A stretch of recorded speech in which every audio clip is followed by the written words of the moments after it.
যজমওয়ালা হরফ অন্যের সাহায্য ব্যতীত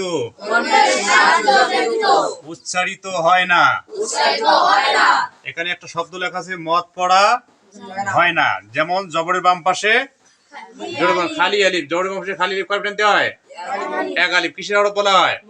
মদের হরফ। কিন্তু যখন জজম হবে, জজমের এই দিক দিয়ে বাম দিক দিয়ে আলিফ থাকবে, অক্ষরের বাম দিকে কি থাকবে?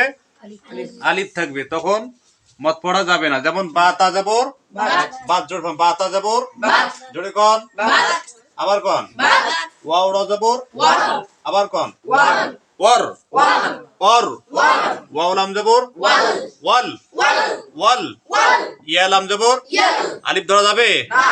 ওয়া র মিম যাবর রম রম দাল লাম যাবর দাল কাফ লাম যাবর জোরে কন কাল কাল।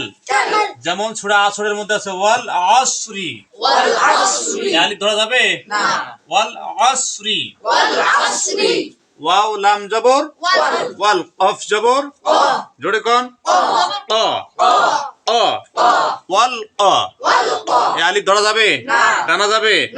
ওয়াল কমারি ওয়াল কমারি ওয়াল আরদি ওয়াও লাম যাবর ওয়াল হামজা র যাবর আর দোয়াজের ওয়াল আরদি লুশহাদু। এই সমস্ত জায়গায় টানি পড়া যাবে না। যজমের